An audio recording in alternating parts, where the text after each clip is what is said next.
Hello friends, ಇವತ್ತು ನಾನು doctor Lakshman Joshi ಅವರು ಹೇಳಿರೋ ಒಂದೆರಡು ಮಾತುಗಳನ್ನು ನಿಮ್ಮ ಜೊತೆ ಹಂಚ್ಕೊಳ್ಬೇಕು ಅಂತ ಇದ್ದೀನಿ.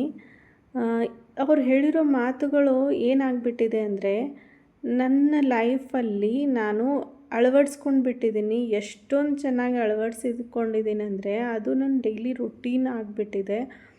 ಆ ರೀತಿ ನಾನು ಅಷ್ಟೊಂದು ಅಳವಡಿಸ್ಕೊಂಡಿದ್ದೀನಿ. ಅವ್ರು ಹೇಳಿರೋದೇ ನಾನು ಫಾಲೋ ಮಾಡ್ತಾಯಿದ್ದೀನಿ ಅಂತ ನನಗೆ ನೆನಪೇ ಇರೋದಿಲ್ಲ. ಅಷ್ಟೊಂದು ಅಳವಡಿಸ್ಕೊಂಡಿದ್ದೀನಿ. ಅದು ಯಾವಾಗಲಾದರೂ ಒಂದೊಂದೇ ನೆನಪಾಗ್ತಾ ಇದೆ. ಹೌದು, ಇದು ಅವ್ರು ಹೇಳಿದ್ದೇನೆ ನಾನು ಫಾಲೋ ಮಾಡ್ತಾಯಿದ್ದೀನಿ ಅಂತ. ಅದೇ ರೀತಿ ಒಂದು ಎರಡು ಮಾತುಗಳು ಈಗ ನೆನಪಾಗಿದೆ, ಹೇಳ್ತೀನಿ. ನಾವು ಸ್ಟಡಿ ಮಾಡ್ಕೊಳ್ಬೇಕು ಅಂತ ರಾತ್ರಿ ಕೂತ್ಕೊಂಡಿರ್ತೀವಿ. ಆವಾಗ ಫೇಸ್ ವಾಶ್ ಹೇಗೆ ಮಾಡ್ಕೋಬೇಕು, ಯಾವ ಥರ ನಾವು ಫ್ರೆಶ್ ಆಗಿ ಇರಬೇಕು, ನಿದ್ದೆ ಬರ್ದೇ ಕೂತ್ಕೋಬೇಕು ತುಂಬ ಹೊತ್ತು ಅಂದರೆ ಯಾವ ಥರ ನಾವು ಫ್ರೆಶ್ ಆಗಿರಬೇಕು, ಯಾವ ಥರ ಫೇಸ್ ವಾಶ್ ಮಾಡ್ಕೋಬೇಕು ಅಂತ ಹೇಳಿದ್ರು ಅವರು. ಫೇಸ್ ವಾಶ್ ಮಾಡ್ಕೊಂಡು ಆದಮೇಲೆ ನಾವು ಜೋರಾಗಿ ಫೇಸನ್ನು ಉಜ್ಜಬಾರ್ದು, ವೈಪ್ ಮಾಡಬಾರ್ದು. ಜಸ್ಟ್ ಇಷ್ಟೇ ಟ್ಯಾಪ್ ಮಾಡಿ ಫೇಸ್ ಒರೆಸ್ಕೋಬೇಕು. ಜಸ್ಟ್ ಟ್ಯಾಪ್ ಮಾಡಬೇಕು, ಸ್ವಲ್ಪ ಇನ್ನೂ ಒದ್ದೆ ಇರಬೇಕು. ಆ ಥರ ನಾವು ಫೇಸ್ನ ವೈಪ್ ಮಾಡ್ಕೋಬೇಕು. ಮತ್ತು ಇಲ್ಲಿ ಕತ್ತು ಹಿಂದ್ಗಡೆನೂ ನಾವು ಸ್ವಲ್ಪ ನೀರು ಹಚ್ಕೋಬೇಕು. ಇಲ್ಲಿ ನಮ್ಮ ಹಿಂದ್ಗಡೆ ಇಲ್ಲಿ ಮೇಲೆ ಹ್ಯಾಂಡ್ ಬ್ರೈನ್ ಇರೋದ್ರಿಂದ, ಮತ್ತು ಚಿಕ್ಕ ಮೆದುಳು ಇರೋದ್ರಿಂದ ಅಲ್ಲಿ ಸ್ವಲ್ಪ ತಂಪಾಗಿರುತ್ತೆ ಮತ್ತು ನಮಗೆ ಫ್ರೆಶ್ನೆಸ್ ಬರುತ್ತೆ. ತುಂಬ ಹೊತ್ತು ನಮಗೆ ನಿದ್ದೆ ಬರಲ್ಲ, ಫುಲ್ ಮೈಂಡ್ ಫ್ರೆಶ್ ಆಗಿರುತ್ತೆ. ಅದಕ್ಕೋಸ್ಕರ ಇಲ್ಲೊಂದು ಸ್ವಲ್ಪ ನೀರು, ತಂಪಾದ ನೀರನ್ನು ಇಲ್ಲಿ ಹಚ್ಕೋಬೇಕು. ಮತ್ತು ಫೇಸನ್ನ ವಾಶ್ ಮಾಡಿಕೊಂಡು ಜಾಸ್ತಿ ಜೋರಾಗಿ ಉಜ್ಜದೇ ಸ್ವಲ್ಪ ಜಸ್ಟ್ ಹಿಂಗೆ ಟ್ಯಾಪ್ ಮಾಡಿಕೊಂಡು ಟಾವೆಲ್ಲಿಂದ ಕುತ್ಕೋಬೇಕು. ನಮ್ಮ ಮೈಂಡ್ ತುಂಬ ಫ್ರೆಶ್ ಆಗಿರುತ್ತೆ. ನಾವು ಓದಿರೋದು ತುಂಬ ಚೆನ್ನಾಗಿ ಅರ್ಥ ಆಗುತ್ತೆ. ಮತ್ತು ಇನ್ನೊಂದು ಅಂದರೆ, ಈಗ ನಾವು ಟಿಕೆಟ್ ತೊಗೊಂಡು ಎಲ್ಲಾದರೂ ಬಸ್ಸಲ್ಲಿ ಪ್ರಯಾಣ ಮಾಡ್ತಾ ಇರ್ತೀವಿ. ಈಗ ಬೇರೆ, ಈಗೆಲ್ಲ ಸ್ವಲ್ಪ ಫ್ರೀ ಆಗಿದೆ ಲೇಡೀಸ್ಗೆಲ್ಲ. ಆವಾಗ ಆ ಥರ ಇರ್ತಾ ಇರಲಿಲ್ಲ. ಈಗ ಇದೆ, ಜೆಂಟ್ಸಿಗೆ ಎಲ್ಲ ಟಿಕೆಟ್ ತೊಗೊಳ್ತಾರೆ. ಈಗ ಟಿಕೆಟ್ ತೊಗೊಂಡಿರ್ತೀವಿ, ಅವ್ರ ಹತ್ರ ಏನಾದರೂ ಚಿಲ್ಲರೆ ಕೊಡೋಕ್ಕೆ ಕಾಸಿರಲ್ಲ.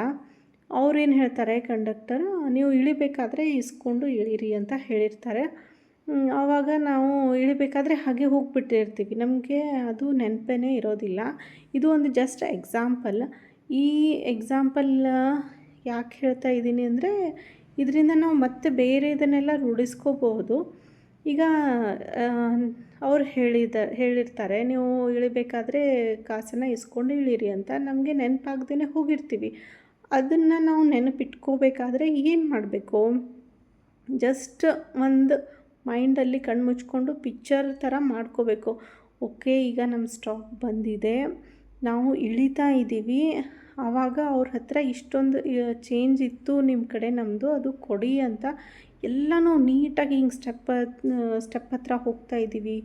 ಆವಾಗ ಅವ್ರಿಗೆ ಕೇಳ್ತೀವಿ, ಇಷ್ಟು ಚೇಂಜ್ ಇದೆ. ಆವಾಗ ನಾವು ಅವ್ರಿಗೆ ಟಿಕೆಟ್ ತೋರಿಸ್ತೀವಿ. ಅವರು ಮತ್ತೆ ಕೊಡ್ತಾರೆ, ಇಷ್ಟು ಉಳಿದಿದೆ, ಇಷ್ಟಿದೆ ಅಂತ ಎಲ್ಲ ಹೇಳ್ತಾರೆ.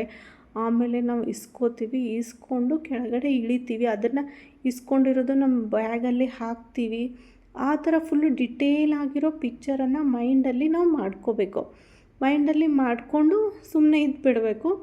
ಯಾವಾಗ ನಾವು ನೆನಪು ಇಲ್ಲದೇ ಇದ್ರೂ ಆ ಟೈಮಲ್ಲಿ ಬಸ್ ನಿಂತ್ಕೊಂಡಾಗ ನಮ್ಮ ಸ್ಟಾಪಲ್ಲಿ ನಾವು ಇಳಿಬೇಕಾದ್ರೆ ನಾವು ಏನದನ್ನು ಯೋಚನೆ ಮಾಡಿರ್ತೀವೋ ಅದು ನಮ್ಮ ಮೈಂಡಲ್ಲಿ ಬಂದುಬಿಡುತ್ತೆ.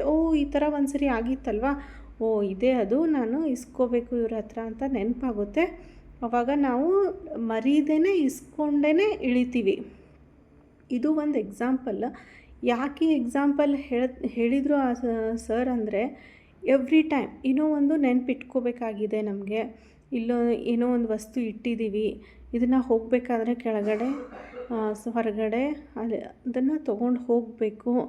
ಆ ಥರ ಏನಾದರೂ ಇರುತ್ತೆ, ನಾವು ಮರ್ತು ಬಿಟ್ಟಿರ್ತೀವಿ.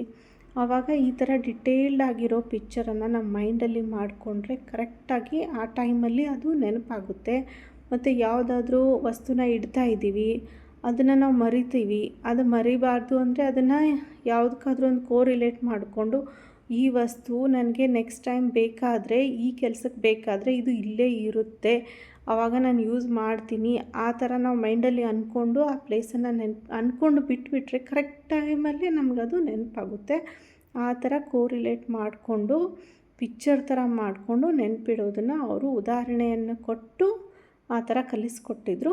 ಇದು 2 ಮಾತುಗಳು ನನಗೆ ನೆನಪಾಗಿತ್ತು. ಒಂದು ಮಲ್ಕೋಬೇಕಾದ್ರೆ ಓದಬೇಕಾದ್ರೆ ನೀರೆಲ್ಲ ಹಚ್ಕೊಂಡು ಇಲ್ಲೆಲ್ಲ ನೀರು ಹಚ್ಕೊಂಡು ಚೆನ್ನಾಗಿ ಓದಬೇಕು ನೈಟು. ಆಮೇಲೆ ನೆಕ್ಸ್ಟು ಇದು ಏನಾದರೂ ನೆನಪಿಟ್ಕೋಬೇಕಾತಂದರೆ ಆ ಥರ ಪಿಕ್ಚರೈಸ್ ಮಾಡಿಕೊಂಡು ನೆನಪಿಟ್ಕೋಬೇಕು ಅಂತ ಹೇಳಿದರು. ಇದು 2 ಮಾತುಗಳು ಈಗ ನೆನಪಾಗಿದೆ, ಹೇಳ್ತಾ ಇದ್ದೀನಿ. ಧನ್ಯವಾದಗಳು.